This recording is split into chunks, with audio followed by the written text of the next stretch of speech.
In this video, we'll be discussing about IP security topic, IP security chapter. So we'll be covering the overview of IP security.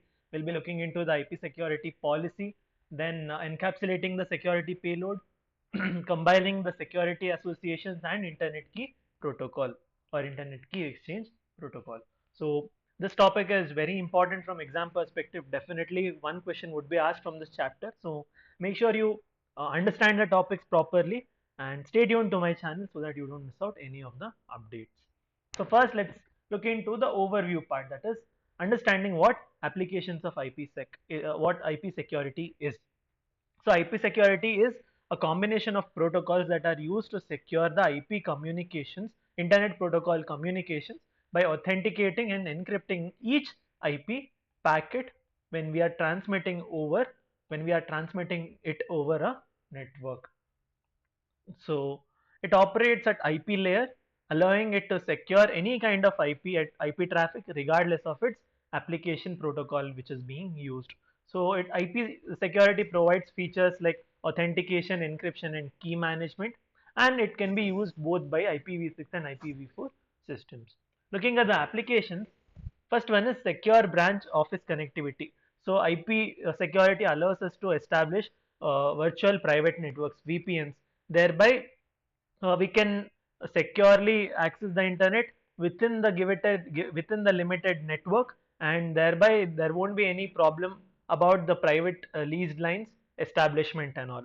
Then we have secure remote access, that is a person who's sitting at a different corner will be able to access this particular company, will be able to access his company's IPsec or network using the public internet, thereby reducing the long distance cost, toll charges for traveling employees and telecommuters.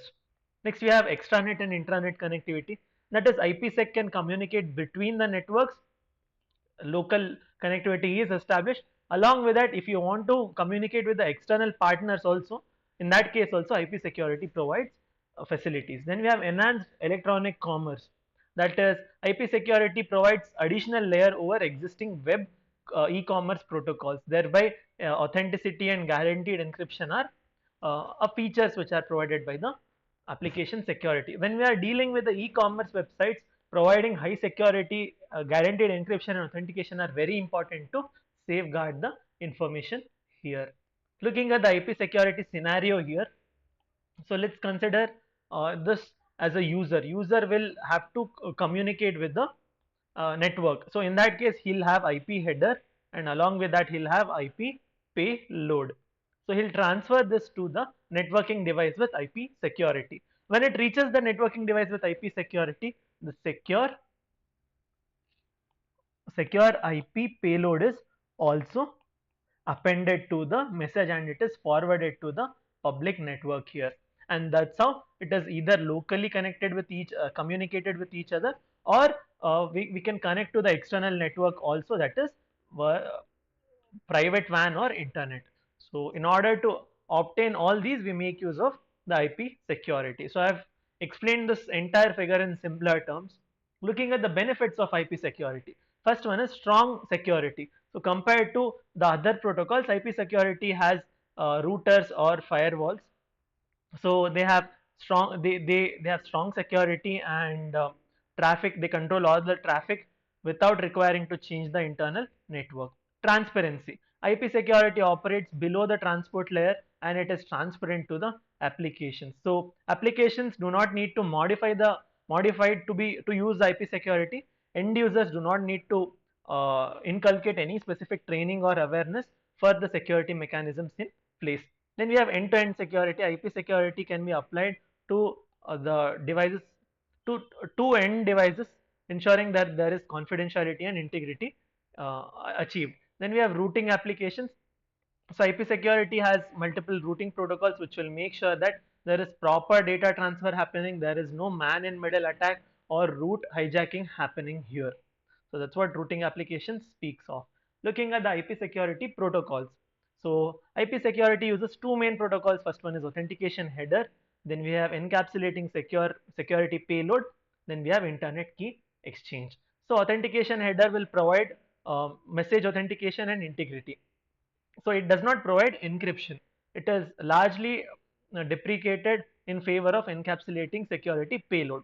What is this ESP? ESP provides encryption and authentication both, ensuring both confidentiality and integrity of the transmitted messages. So this is the primary protocol for securing IP security in IP traffic and IP security. Then we have internet key exchange. So it is a mechanism which will manage the key exchange and security associations which are necessary for IP security communication. So it will establish cryptographic keys used for encryption and decryption purpose.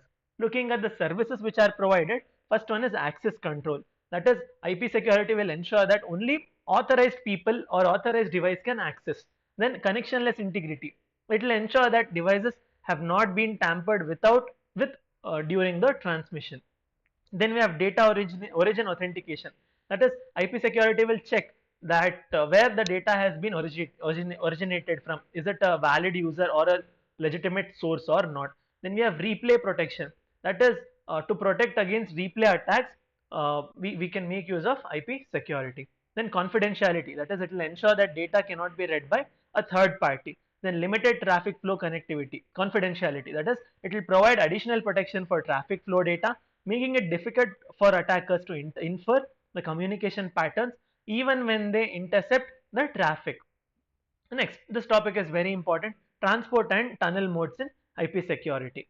So these modes will define how the security protocols like authentication header and ESP will protect the data. First one is transport mode. Transport mode protects the upper layer protocols like TCP, UDP and ICP. So it will encrypt or authenticate the payload, IP payload, which is the data after the header, but it does not modify the header. IP header is as it is, but then it will modify the IP payload. So it is typically used for end-to-end communication between two hosts. Whereas coming to tunnel mode, it provides entire protection to the entire packet, including the IP header and the IP payload. So here the original IP packet is encapsulated into new outer IP packet with new IP outer header. So this mode is used when one or both ends of communication secures gateways. So it allows secure communication between hosts behind gateways without requiring IP security on individual host. So that's what has been defined here, explained here. Next we have IP security policy. So the policy which is used to determine how each IP packet is handled during IP transmission is called as IP security policy. This policy will tell whether and how security measures such as encryption and authentication will be applied to a packet. So this is managed using two primary databases. First one is security associations, then we have security policy database. Security associations is one-way logical connection between a sender and receiver. So that will provide security service. If two-way is required, then two security associations have to be established between the sender and the receiver. There are three parameters of the security association. First one is security parameter index, that is of 32 bits. It will help us to uniquely identify the security association locally. Then we have IP destination address, which will tell us where to go, what is the endpoint destination. Then we have security protocol identifier, which will tell what protocol is being used. Then we have security association database. This database will hold the configuration and parameters which are associated with the security association. So we'll have SPI that will identify the security association. We'll have sequence number counter. It will be giving on number right from 1, as in when the new counters are added, it will be incremented 1 plus 1 plus 1 and so on. Then we have AH information. AH is the authentication header information. Then we have ESP information, encryption and authentication algorithms for ESP. Lifetime of a security association, which will tell when it has to be replaced or terminated. We have IPsec protocol mode, which will tell which mode it is running on, either the tunnel mode or the transport mode, or it is a wildcard security association. Then we have path MTU, this maximum transmission unit, which will tell the maximum size of packets that can be transmitted without any fragmentation happening. This database is very important. Security association database is very important for to define how security measures are applied to both outbound and inbound IP packets. Next, we have security policy database, SPD. SPD will tell how will specify how the types of IP traffic are managed to or mapped to the security associations. It will determine what kind of security processing should be applied to the given packet. So each SPD entry will comprise of selectors. So these are the criteria to match the packets. In that we'll have remote IP address, the destination address, local address, the source address, next layer protocol, the above layer protocol, local and remote ports, what are the ports which are being accessed here and what are their values, then the name of that user identifier. Next we have IP traffic processing. So IP traffic processing has two steps, outbound and inbound. Outbound we'll see. For outbound there are following steps. First one is packet formation. So initially packets are formed here. The data from higher layers is passed down to the IP layer, creating a IP packet. After IP packet is created, we'll search in the SPD. So IPsec searches the SPD or match to the packet. If it is not found, then packet could be discarded. If it is found, then we'll do the further process, that is bypass. If the packet is forwarded without any IPsec processing, we'll use protect. So IP processing is applied and then appropriated security access or security authorization is association is selected, and after that security association is selected and SAD is identified further. In discard, the packet is discarded further. Then SA processing, in this the policy is to protect, then SAD is consulted to determine which SA is being used. The packet is then processed using the identified SA, either it is encryption, authentication or both. After that we will perform the transmission, that is forward. Coming to inbound, so inbound firstly we will do the packet inspection. That is, we'll check whether the packet is unsecured or already has the ESP or AH headers.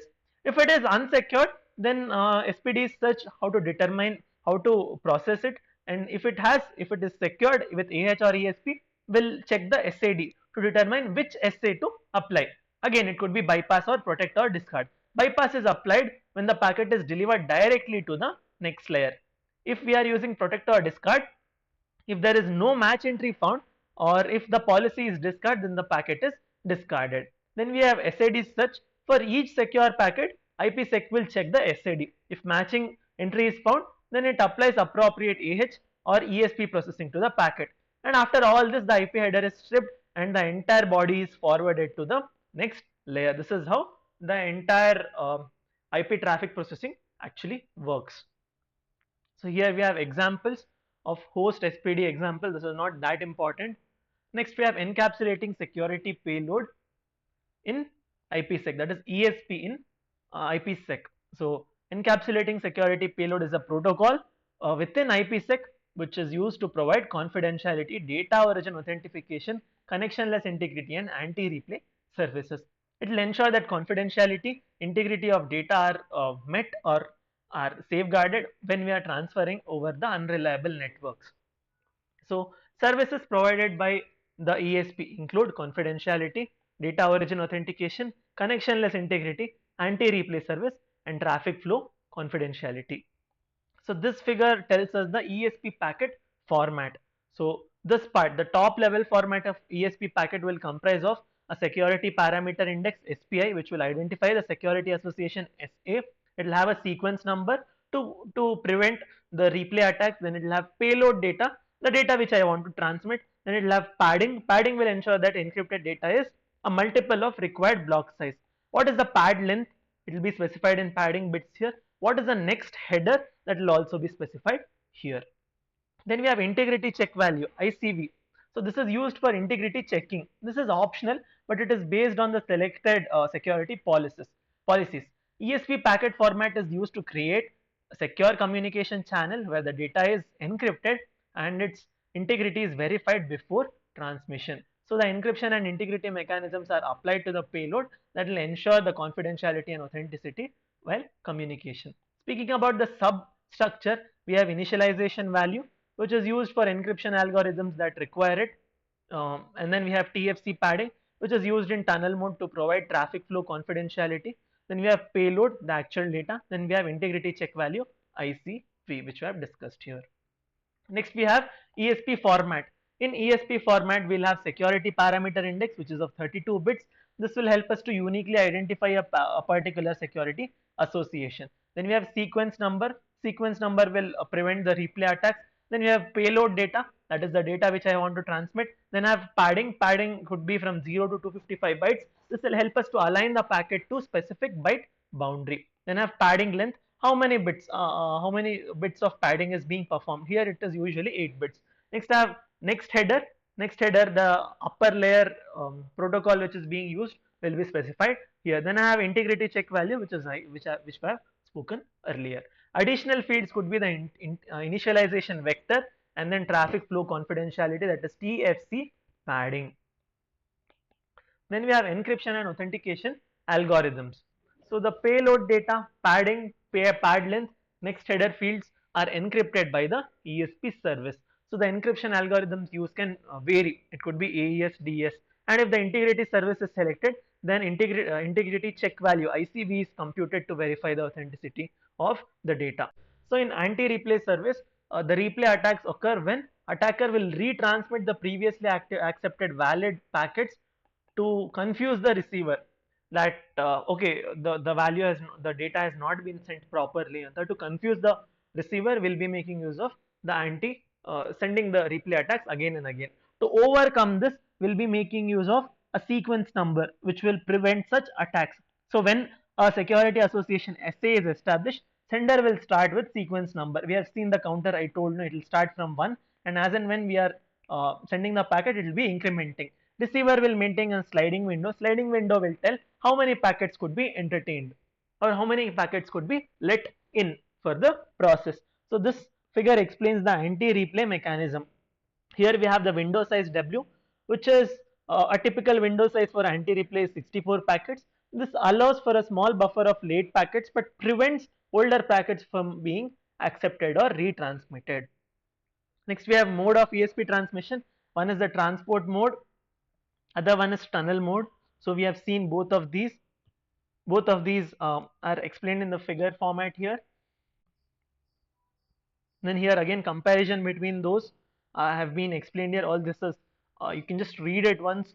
The main the crust remains same for all the topics. Transport and the tunnel mode definitions are same. Next we have all these are same. Next we have protocol operation for ESP in transport and tunnel mode. Again it's about transport and tunnel mode. So here we have ESP uh, transport and ESP authentication. Here it is also present in the IP security and IP, comparing the two, transport mode and tunnel mode. This is again self-explanatory and easy to understand. Then we have a combination of security associations. We have a security association bundle. So security association is an agreement between two systems to apply specific security protocol. Either it could be AH or ESP to the traffic between them. So when a particular traffic flow requires both authentication and confidentiality, multiple SAs must be used. So this combination of multiple SAs is called as security association bundle. So this bundle can be used to apply various different services between the hosts or between the security gateways. When we are combining these multiple security associations, there are two primary ways. First one is transport adjacency. In this method, more than one security protocol, that is AH or ESP, is applied to the same IP packet without involving the tunneling process. So here there is one level of combination allowed as the processing is done at ultimate destination only. Then this method combines the ESP and AH, ensuring that authentication covers additional fields like IP addresses. Next we have is the iterated tunneling. So in this we have multiple layers of security protocols where each layer is applied through the IP tunneling. So each tunnel can originate or terminate a different IP security, allowing multiple levels of nesting to happen here. So this method is more flexible compared to the previous one, and it can be combined with other security associations. Next we have is authentication and confidentiality. So with ESP with authentication option, so this approach first applied for ESP to the data, and then we add the authentication data, which can be done in two modes, transport and tunnel mode. Then combination of transport and tunnel, transport adjacency, that is ESP plus AH is there here. So then we have transport tunnel bundle, that is AH plus ESP via transport and tunnel mode. Then we have basic combinations of security associations. So this figure speaks of it. So in case 1, we can see that host will communicate directly via the security association with various possible combinations of AH and ESP here, either in the transport layer or tunnel mode. Coming to the case 2 here, the security is provided between the gateways. We make use of gateways here.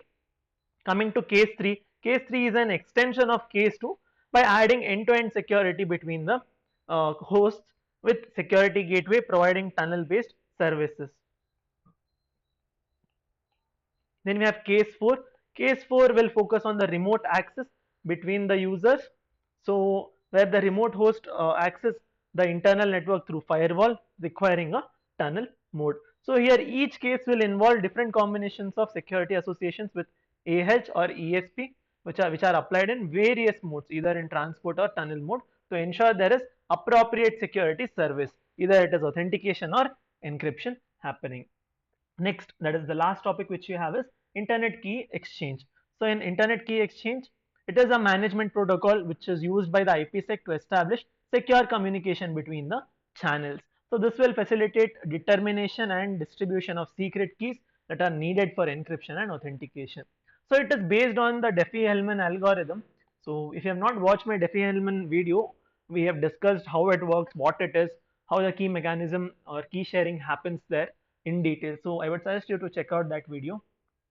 Okay, so compared to the Diffie-Hellman, this IKE is based on the Diffie-Hellman, but then there are a few additional features. Those are cookies. So we make use of cookies to defend against the clogging attacks.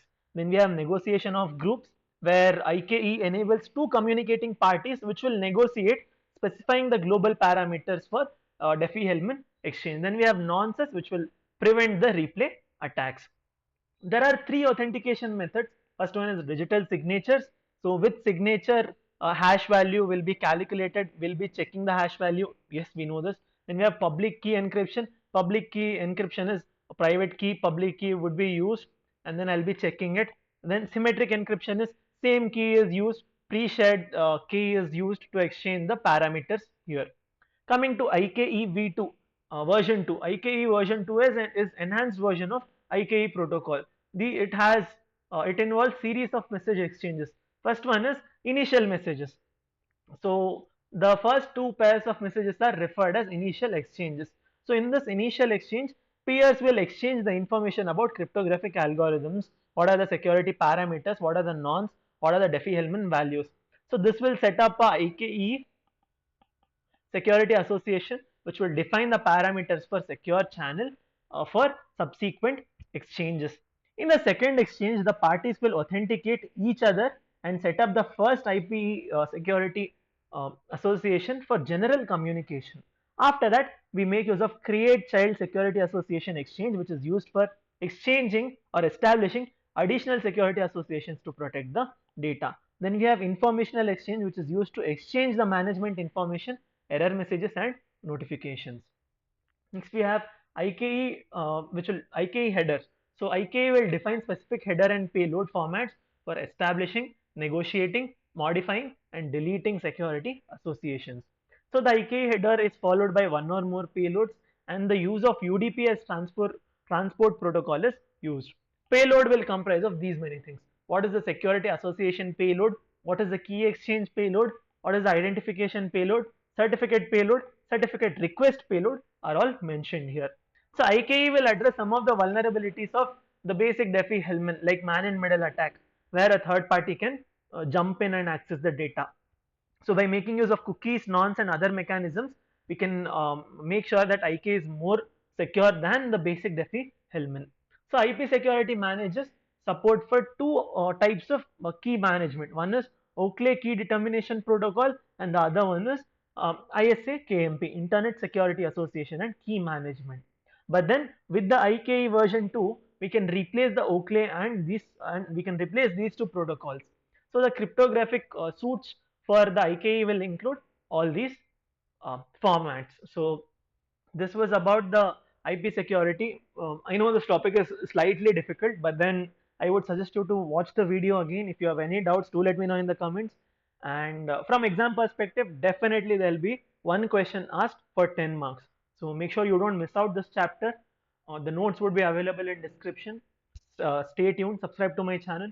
Thank you.